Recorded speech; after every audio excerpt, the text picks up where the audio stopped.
Welcome back to another episode of We Can Learn a Lot Ethically from Batman. We're doing another initial thoughts today. We are going to be talking about Wake Up Dead Man. Woo! A Knives Out story. This is the third installment of Knives Out, which is the third movie, but they don't really connect other than Benoit Blanc being there. He's the detective. The detective. He's the only reoccurring character. Mm-hmm. Which I like in a murder mystery franchise, because then You can just do when so you much try stuff. to bring all the characters back, it's the odds of a detective investigating 3 murders in the same house. Yeah, Gets a little unrealistic. maybe a bit. But speaking of unrealistic, this movie's great. A lot better than Glass Onion. A lot better than Glass Onion. When I say speaking of unrealistic, I just thought about the things that transpire in this movie. When you think something, it's not very realistic. Like when you thought he actually came back from the dead. Oh yeah. That's what I meant by that. Oh yeah. No, and they got me. They got me too. I mean, when the freaking tomb opened and he walked out, I was like, oh, Yep. Josh Brolin just. Thanos just came back. He came back to life, or he was never dead in the first place, or something's going down. I thought he was never dead. That's what I thought. And he came out of, but then They were seen in the they were like with the morgue, flipping him around in the morgue, and you saw the flesh wound, like goodness gracious, dude, crazy stuff. This movie got me on so many different times, and it was really good in that right. Yeah, because I mean, I think there were like 3 different options I thought it was, other than the right one. Yeah, and like, it started up, and I was like, okay, is this person? Mm-hmm. And then you keep on going, and you're like, no. And then you're like, okay, it's this person. And you're like, no. And then you're like, oh, dude, it's actually the priest. No. Nope. Oh my God. He's alive again. It was him the whole time. No. Nope. And then, like, you finally get it, and you're like, oh my gosh, dude. That was the option that I thought. But, like, it's so good. It takes you out of it, like, takes you out of what you're thinking so well, and then brings you back into, like, was I right? No. Was I right? Yeah. No. It makes you second guess yourself. It's so good. But yeah, I thought it was worthy of the Knives Out name. Oh, yeah, 100%. Unlike Glass Onion. Yeah. Us over here, we can learn a lot ethically from Batman. Don't particularly love Glass Onion. I mean, it was an okay murder mystery, but like living up to the hype of Knives Out. Yeah, it like did not. Knowing that there was a Knives Out sequel, I was so excited, and Glass Onion was not it. Yeah, and that may be why I liked this one so much, is because I went in with really not expecting no much. Expectations, because Glass Onion was not great. I mean, when we went and watched it in the theaters before it officially came out on Netflix, and my mom watched it before us. And when she got home from the movie theater, I think we were watching. We had went to watch Now You See Me. Now You Don't. Yeah. And she came out of her car and was like, "You have to go watch that movie." Yeah. She went to see it twice, right? Yeah, she watched it twice. Yeah. She watched it by herself, and then I mean, I'll probably watch it because my family's gonna watch it because now it's on Netflix. I'll probably watch it with them. Yeah, and like my mom. I was talking to other people about this today. My mom's kind of hit or miss with what she likes and stuff. Like sometimes it's like, oh my gosh, yeah, you're right. But other times you're like, Yeah, I was a little more hopeful when she said it was good, but I was still on the fence. Yeah, but then we went and watched it and like, oh my gosh, dude. Yeah, it wasn't. It was really good. It's just hard to beat Knives Out. Yeah, you can't beat the like, first one. They just knocked it out of the park on the first one. Yeah, and like the fact that the first one, like obviously, is not really based on anything. Yeah, made it, I think, a little bit better in my heart. And I think I like the killer so much because I hadn't seen Chris Evans do anything other than Captain America and the Human Torch. Yeah. So, like, I'd never seen him do a role where you actually, like, where you, like, he's the villain. Like, yeah. I'd never seen him do that. And it was Captain America. And at the time, I was younger, so I was like, what is Captain America doing? I was freaking out. And Ransom is such a good character in the first one. I like that Chris Evans tapped into his jerkiness that he played in like the 2000s, because he was that good old boy Captain America for so long. But like before that, he was the jerk, rude guy, and I really liked that. He plays that kind of role so well. Yeah, and I think it's a very funny. But yeah, this one was really good. I thought Father Judd was a great character. Yeah. I was worried when I saw the trailers and heard that he was kind of Benoit's sidekick. I was worried that they were going to take the camera off Benoit Blanc, but I think they worked really good together. I think they did too. Blanc was still the detective. Like he was still the main man, and he was the one who figured most of it out. But Judd was also an important character. Yeah, he was very important. I love. I do really like Judd. We should talk about him for a little bit. But like, you could just tell he's a man of faith. Like, oh yeah, I like that a lot. Yeah, I mean, your mom said he's probably the most like realistic portrayal of a Christian in a movie, and I agree. He had been through stuff, was going through stuff, but was trying to approach it from a godly way, and that. Yeah. That means you struggle. Like that doesn't mean you're perfect. And I think he did that well. And I think he also played the struggle of trying to portray, like as someone of importance in the church, he was trying to portray himself as somewhat perfect and was having a hard time. And I think the movie did a good job of showing that people within the church, like the congregation, held him to a higher standard. Yeah. Because he was a father and he wasn't allowed as many mistakes as the other people were. And I thought they just did that well and shined a light on those errors. And in a good way. I think one of my favorite scenes in the entire movie is when he calls the construction company. And, oh my gosh! Yes, and the lady is like, "Hey, like I'm going through some stuff. Like, can you talk to me?"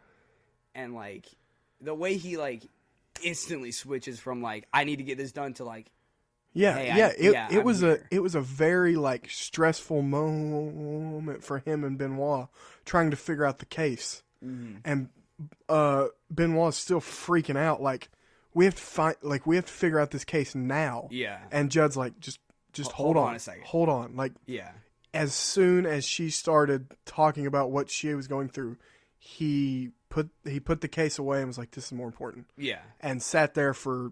What, a couple hours? Yeah, I think it was a couple hours just talking to her. Yeah. And I thought that was a really... Yeah. It was a stark contrast to Josh Brolin's character. Oh, yeah. 100%. Who was the leader of the church and was... What do they call him? Monsignor Wicks. Yeah, Monsignor. Jefferson Wicks. He was not a great person. Not at all. He was approaching like the church as like an army, basically, and that they were supposed to fight the world. And he was like the, anytime the leader. What he said, he was like the sword of God, or something like that. Anytime visitors came into the church, he would like call them out. He'd attack them. Yeah, and like weed out the church basically to try to get, and that's why the church had 6 people. Yeah, that's why only 6 people came to their church on Sunday. And in a church, that's not very good. Oh, that's not good at all, and especially when it's 6 old people, because the church is going to die soon. Yeah, and you want it to always be growing, and you don't want to attack people. No, and that's good on Judd for. I mean. They did send him there to kind of change it, yeah. Yeah, they send him there to kind of fix Josh Brolin. Yeah. And that kind of stuff. Those scenes with Josh Brolin, like the beginning confession, and so weird. Yeah, he like he had a lot of problems and was trying to get Judd to leave. Like he was, because we figured out his confession was that he had been committing sexual sin. Yeah. I think that's the best way I can word that. But and then Judd figured out he had a surgery that made it impossible for him to do that. Yeah. So Wicks was confessing those things, trying to get Judd to like, nope, I'm out. See ya. Yeah. He was trying to get him to leave because he didn't want someone changing his church. Yeah. And obviously that backfired on him. Yeah. And he, like, I think they did a really good job of establishing that everyone in the church had a motive. Yeah. Because Jefferson Wicks, like, told them, hey, like, this church is dying. Yeah. On Easter, I'm going to tell the town what you've done. Yeah. And I'm getting me a new flock. Yeah. And that, I mean, yeah, I would, I mean, that's a good motive. Like, I was like, okay, it could be any of these people now because he had dirt on all of them. Yeah. And that's just crazy. Yeah. Like, I mean, I know it is pretty, like, that's pretty standard for, like, a murder mysteries to have everyone have a motive. So, like, but I thought they did a good job of establishing that. Yeah. And they did do a really good job. And, like, it got to a point where you're like, yeah, all these people have a motive. But, like, who actually did it? Yeah, and that's the thing about murder mysteries, too. Like, they have tropes. Yeah. But I think you can't do one without those tropes. Yeah. Like, it wouldn't be good if... Yeah. No one had a motive. And, like, they do call some of those out, like the locked door crime or something like that. Yeah. The closed door crime. And, like, that was kind of cool. Yeah, they talked about a book.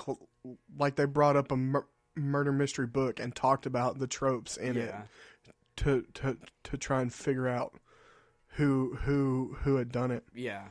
But, yeah, and you want to talk about the congregation now? The six people? Flock? Yeah, the flock. Sure. We got Jeremy Renner. Yeah, Dr. Nat, I think. Dr. Nat. Was his name. He is odd.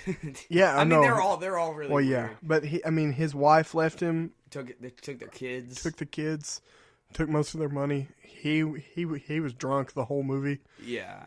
And then there's the older lady. The old lady. Yeah, I do not remember all of their names. I don't either, but there's the old lady who had grown up in the church and saw the she'd harlot whore. Yeah, and that was also a kind of big part of the movie. Yeah, she was Wick's father, right? Or mother? Yeah. She was Wick's mother. Yeah.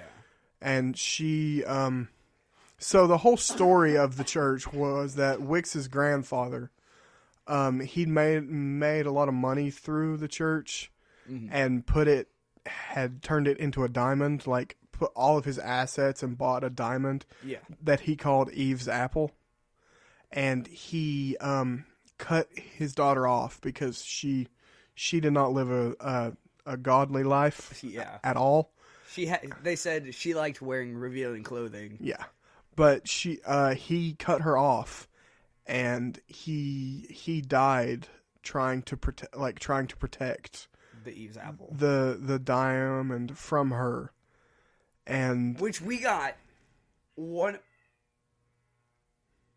of the most it's a scary scene, but like it's scary for me as a Christian, because like when they first tell us about the harlot whore. It shows this scene of her just ransacking the church in a fit of anger. She's trying, because we think it's a fit of anger because her father gave away the money and cut her off. Yeah. But we find out later that she's just looking for the diamond. Yeah, but she tears the church up. Like it's like they do, like, it is a bad thing to do. I'm not saying that ransacking a church for money is a good thing to do.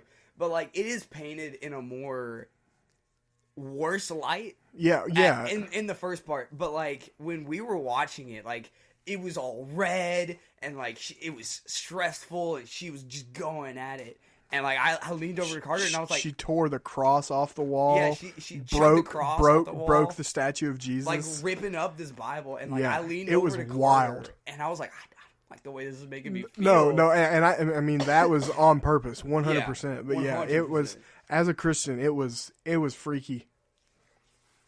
Yeah, But- like it was not. It's a good scene. It Yeah. was shot very beautifully, in a weird way. I don't Yeah. want to say beautifully. Well, yeah, it looked very nice. It was well done, and it made you feel what it was supposed to make you feel. Yeah, and like it was just crazy. But yeah, she died from a brain aneurysm. Yeah, she had a brain aneurysm while ransacking the church. No, she was at.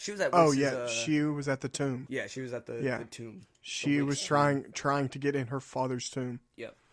And then she's the mother of Jefferson Wicks. Yeah. And he's been the leader of this church for a while. The Monsignor. Yeah. And that the old woman was a child when his grandfather run the church, and the whole thing with the harlot whore happened. Yeah, and she stayed in the church, obviously, and she's one of the flock. Yeah, and she basically ran the church. She did all the filing, all the paperwork. Yeah, took care of the money, did it all pretty much. And then there's the girl in the wheelchair. I can't remember what her name is. Yeah, she was an artist. She played piano. Cello, yeah. And she had a nerve disease, right? And she could walk. She can walk, but it really hurts. Yeah. And there's some pretty funny jokes with that. Yeah. And she's at the church, and Wicks is basically like conning her out of her money. Conning her, saying, "Hey, you give money to the church, You'll be healed. God's going to give you a miracle." Yeah. Which is not right on his side. Yeah. But like with faith, God will give her a miracle. Yeah. But asking for the money is dude, he was not doing it wrong. The right thing. So that's why she's there, and eventually, like, obviously, Wicks kind of tells her, like, you're not gonna get that miracle. I'm just trying to get money. Yeah, I'm just money. That's kind of her motive. And then there's the tech guy, the guy that takes all the videos. Yeah, he's so he had a failed political career, a rough one. Apparently. And he said he tried to get on everyone's side. There was a whole thing where he talked about like a bunch of stuff, and it was funny, all the things he listed out. But now he's back at the church recording Wicks's sermons, trying halfway through it, he talks about how he thinks Wicks could possibly get to the top and be the president. Yeah. And that's just a scary thing to think about in the first right. Wicks is president, but and then his sister, right? Or we find out later it's not his sister. The girl's dad brought him home. Like I think they're like adopted siblings. I think. Yeah, but there's this girl that takes care of him, and she's basically given up her whole life for this kid, and she's just going to church there because it's what she's got. Yeah. And then there's the guy that looks like the dad from Lab Rats. Yeah, he's a book writer. He's had some successful books, but he's kind of in a slump. Yeah. And he's writing a book about Wicks. Crazy work. Yeah. I think we covered them all, right? I think that's all of them, yeah. Oh, we didn't talk about Sandman, the groundskeeper. Oh, yeah, the groundskeeper, Sam. He's married to the old lady. Yeah, right? Yeah. Yeah. And they live on the grounds of the church. He's the groundskeeper. Mm-hmm. He takes care of it, but he also goes to church with her. And there's a couple funny scenes where he's big into sports. Yeah. They established that, and he's watching sports in church, and his wife takes his earbuds out. Yeah. Oh my gosh, Carter. That's okay. Dropping his iPad. That's okay. iPad kid. Whatever. But yeah. Those are the flock. They all have their motives, except for Sam, the groundskeeper. Yeah, he's just there. Yeah, he's just there. He's not even in the meeting. No. With them where he talks about him. I think Wicks just realizes like he's the groundskeeper. Like there's no reason to get rid of him. Yeah, and like they do say that he's the best man there. Yeah. And I think that is kind of funny. But the story is laid out. Wicks is the one who gets murdered. Yeah. He gets murdered in the closet on Good Friday. Yes. Yeah. On Good Friday. He gets murdered on Good Friday. So what he always does is, like, in his sermons, he's like, he's getting at it. He's getting at it. He's fired up. He's yelling. He's waving his arms. He's freaking out. Yeah. But he always has to go in the closet and compose himself. But in quotes. But what he's really doing is going in there and drinking. Yeah. And what happened is he went in the closet. He went to drink. He fell. They found a knife in his back. He's dead. Yep. So Blanc shows up with a weird old haircut. Yeah. I actually liked his hair in this one. I did too. It was a little bit hard to get used to. Yeah. But I think when he first showed up, I completely forgot what movie I was watching, and I was like, "Is that the guy who plays the villain in Doctor Strange?" Because like he kind of looks like that with his hair. Yeah. But he shows up to investigate. Who hired him? Did the cops hire him? The cops hired him. Yeah. Okay. Yeah, the cops hired him to come in and investigate, and he tries to start like establishing a rapport with Judd. Judd doesn't even know who he is, and then the cops come in and reveal that he's Blanc, and now Judd's like freaking out because he's like, oh, he's freaking out that Blanc is trying to like get a confession. And you find out Blanc thinks it's him. Like Blanc. Oh yeah. Thinks it was Judd because he was the only one in the room. Yeah. When he died. And not halfway through the movie, but like later in the movie, they're like, "It's Judd, isn't it?" Mm-hmm. And he's like, "Yeah." Yeah. Blanc thinks it's him, and he's just trying to get a confession out of it. He thinks it's him, but he knows in his heart that it's not him. Yeah. Because he says that in the beginning. Like from a logical standpoint, it has to be Judd, but he knows like this, it can't be him. Yeah. So they're investigating. Some shenanigans happen, and they're trying to figure out like all the different things, and more things happen, and then another pretty crazy scene on Easter Sunday. Some stuff is happening. It's storming. Judd is walking around and he sees Sam, the groundskeeper, with his little. Well, he thinks it's Sam. He thinks it's Sam. Yeah. And so he walks over to him, and he finds. He goes to the tomb where Wicks and his grandfather is buried. And the door comes open. Slams open. Which they set off in the beginning that the door can be opened by construction. It's a Lazarus tomb. Yeah. So it can only be opened by construction companies or like construction equipment. From the outside. Or from the inside. Yeah. From the inside, it can just be pushed over. Yeah. And then that door pushes over and slams down. Wicks just walks on out. Wicks just walks on out. And like, oh my gosh. The amount of like... Yeah, like what is going on? And I mean, they pulled it off perfectly to make you think like, oh my gosh, he really is alive. Like, like, did he just come back to life? What is happening in this movie? Like, you're obviously like... My first thought, which I think was yours as well, is like, oh my gosh, he wasn't dead this entire time. Like, he was still alive. But then I was like, no, because they had the scene with the... where he's in the morgue, and they're like flipping him around and stuff. So I was like, no, it can't be that. Yeah. Like, so he actually legit just came back from the dead. But then Judd goes down there to investigate. He goes into the woods and gets punched. Yep. And then he wakes up and Sam is dead. Yeah. Sam has a sickle in his heart. Yep. He's dead. Which was so sad. Yeah, it was sad. Like, I really liked him. He didn't really do much, but...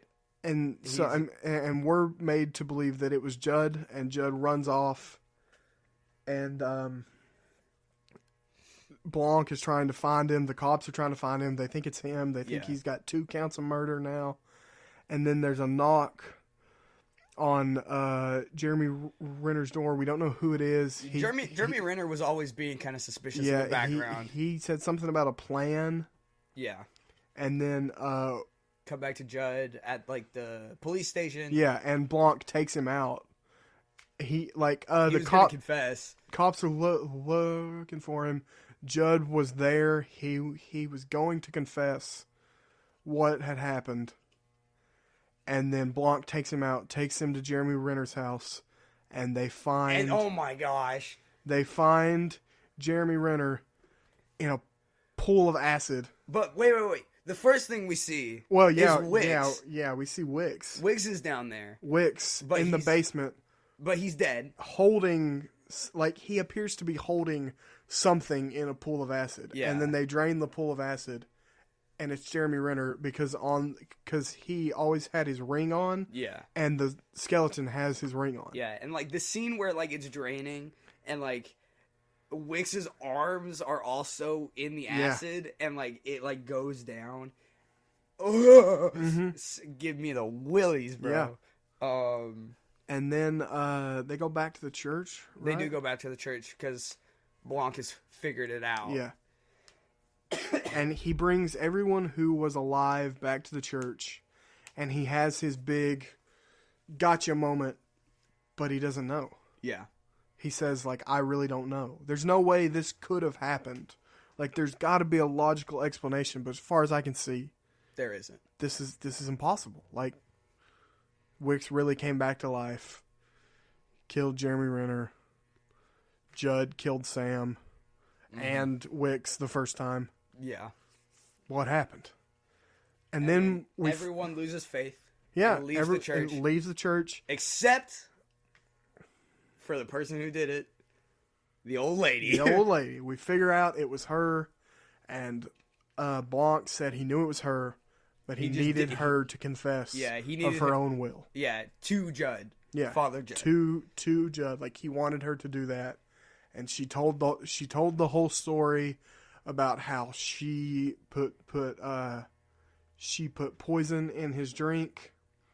So the blade had a devil's head on it. Yeah. So the first devil's head was sewn to the back of Wicks's clothes, and there was a transmitter that Jeremy Renner used because Jeremy Renner was in on it too. He wasn't on it. Jeremy Renner used to squirt a little blood out of the first devil's head, so that when Judd went over, he touched the blood. He touched blood and assumed that Wicks was dead.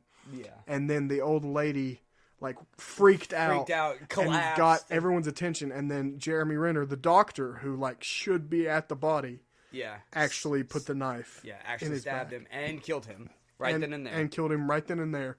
And Sam got put in the coffin. The coffin with his outfit on, and he was the one who walked out. Yeah. And Jeremy Renner was who we thought was Sam. And Jeremy Renner killed Sam. Yeah, because he didn't see a logical way out, and he wanted the diamond. And he wanted the diamond for himself. And they figured out, because the old woman knew where Eve's apple was. Yeah. Grandpa Wicks had swallowed it. That's what killed him. Yeah. So it was in his coffin. She'd known that since she was a kid. Yeah, crazy. And Sam had to go in that tomb, get it out of Grandpa Wicks's coffin, and then Jeremy Renner had it, and he was consumed by Eve's apple. Yeah. And killed Sam. Brought it back. Brought it back, and then the old lady, once she figured out Sam had died, she knew what had happened. Yeah. She went to Jeremy Renner's house. Jeremy Renner tried to kill her. With the poison. Yeah, but she switched. She knew what was coming. Yeah. Switched the coffee glasses, killed him. Put his body in. Did the whole acid thing. Yeah. Made it look like Wicks did it. Like Wicks had done it.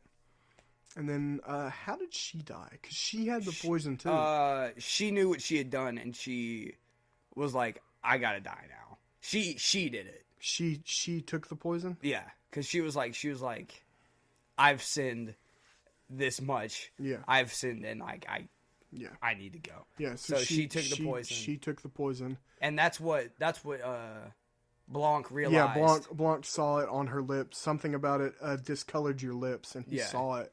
And she died in Judd's arms after she had confessed the whole thing. And she died. Her hand hits the ground, and out rolls Eve's apple. Yep.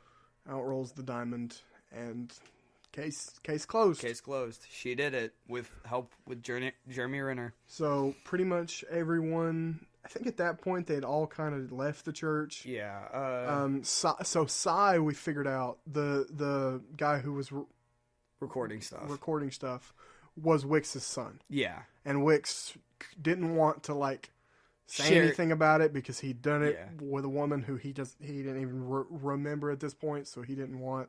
Yeah, he didn't want that out for everyone because that's not a very good look. Cy should have the diamond because it's his inheritance. He's a part of the family. But Blanc and the cop and Judd all claim to not know where it is. Yep. So Cy's mad. He's got his lawyers. He's going to sue them for all the money they got. Yep. And he storms off, and then the lady with the nerve damage, she goes back to playing the cello. Yep. She did get her miracle, but she just learns how to deal with the pain. Yep. That was her miracle. And then the woman who was raising Cy decided to live her own life now that she was done with Cy. Yeah. And the guy that looked like the dad from Lab Rats wrote his book, but realized what kind of fans he was attracting with that book, and didn't really like that. Didn't really like that. Got a funny joke out of that. Yeah. And then Blanc kind of has this moment with Judd, he's talking about this. I'm realizing things because he comes into the film 100% against God.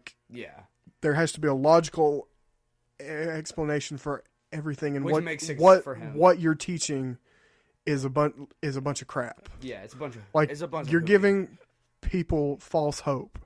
Yeah. But then at the end, he's kind of he's realizing that there may be some weight in this because of what it made people do and how it changed the people in the church. He's left with the question of is this real? Is what's going on here the truth?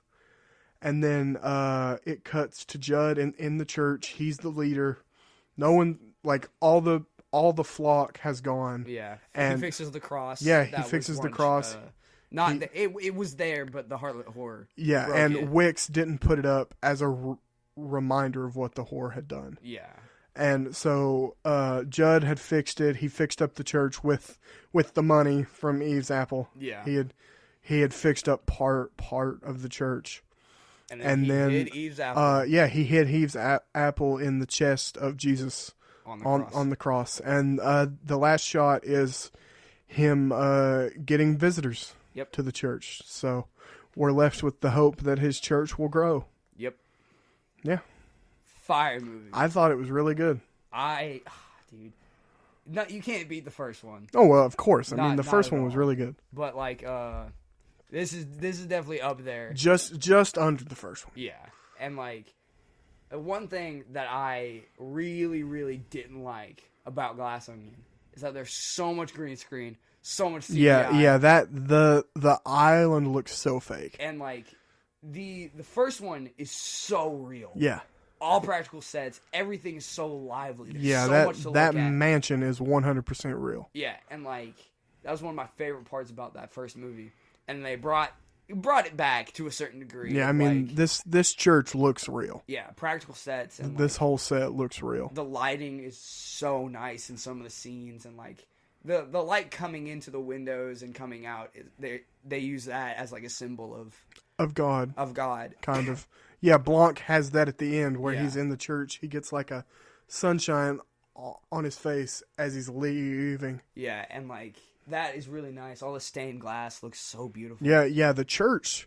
They actually kind of made a joke about the church that it looks like it should be in 16th century France, and it's in modern day, but it looks beautiful. It does look really nice, and all the scenes in the woods, and when it's storming, and oh my gosh. Yeah, they were able to do that where it didn't look dark. It looked dark, but you could see what was happening. There's some films where it's dark and you can't see what's happening. Yeah, but this one, this one they did well, where it's dark, but you can still see what's happening. Yeah, and like all the characters I would say, are pretty fleshed out. You understand everything about them, and like they grow and change, and like it's just really and I mean Judd is just such a compelling character. Like he killed a man like that. Yeah, he was a boxer and he killed someone in the ring. Yeah, and he realized like this life is wrong, and they don't really go into like what made him want to become a father, but he said he just wanted to show the world what God had done for him. Yeah, and all of his speeches to like, well, not really speeches, but all of his like fits of like, I'm doing this for a reason to Blanc are all really, really nice. Yeah, they are. Like the dialogue was written really well, and I'd be curious if Ryan Johnson is a Christian or not. Yeah, because this was done very well. Mm-hmm. And even if he's not, he has a lot of respect for it. Yeah, or somebody did. Somebody on that set, somebody wrote that. Yeah, having a lot of respect for it. I think it's funny that like Judd does cuss. Like he'll say bad words and stuff, but like it makes so much sense. Well, he says that, and then he like says sorry. Yeah, he's like, I'm sorry. I mean, everybody messes up. Yeah. Like, yes, of course, you want to be perfect. Yeah. But he's not like a perfect, stuck up Christian. Like, he's a real Christian. Yeah. We all mess up, but he tries to get better. Yeah.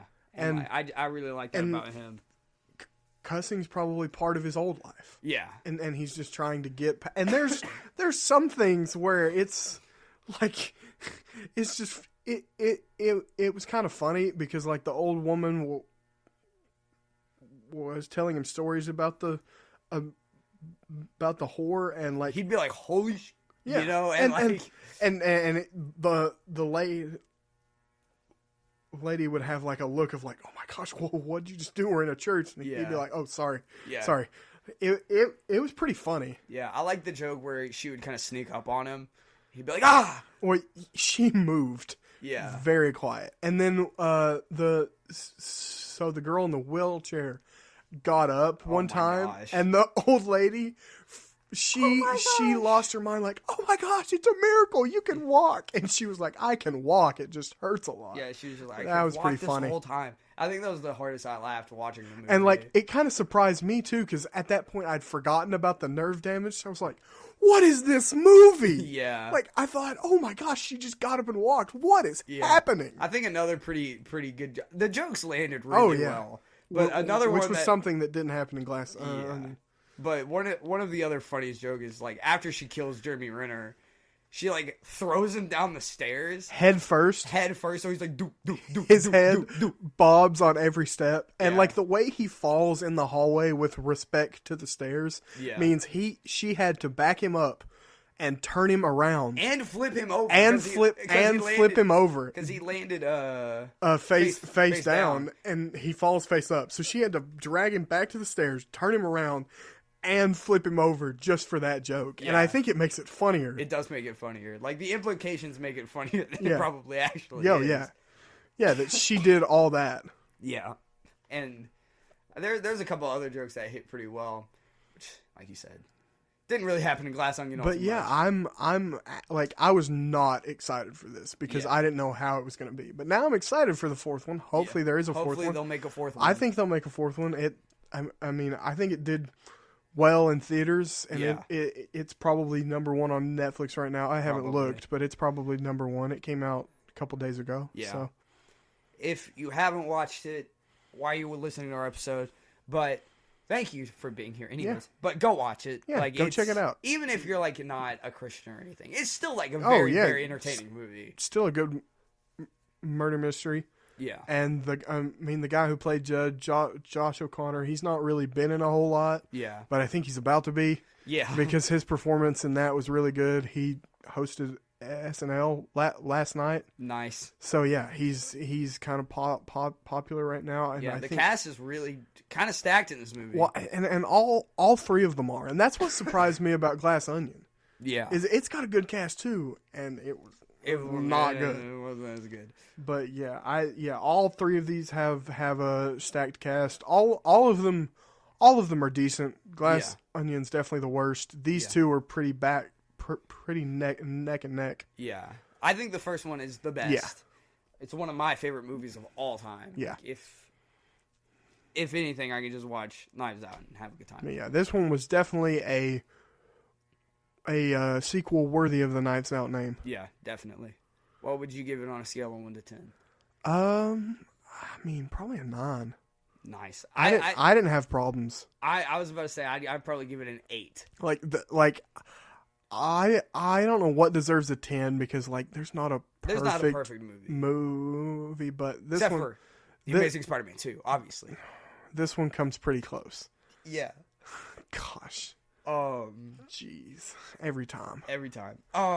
But yeah, that was our episode on the Wake Up Dead Man. Yeah. Our if you initial haven't thoughts, seen it, go watch it. open Netflix and start it right after this. And why are you here? Yeah, just go watch it. Yeah, go watch it. I'm not sure what our next initial thoughts will be. Maybe Avatar. Maybe Avatar. Who knows? Maybe Anaconda. Maybe Anaconda. We don't know. Whatever we see together next. Yep. But yeah, we will put these out whenever we can. These won't really have a schedule. Yeah, but these are kind of supplementary. But these won't come out soon after the film because we don't want to spoil too soon. Yeah. But if you haven't seen it, don't listen to these. Yeah, and even if we did put it out soon, there's always going to be videos of people reviewing movies or other podcasters, but who knows? Yep. But yeah, we will catch you all on the next one. And remember, we can learn a lot ethically from Batman.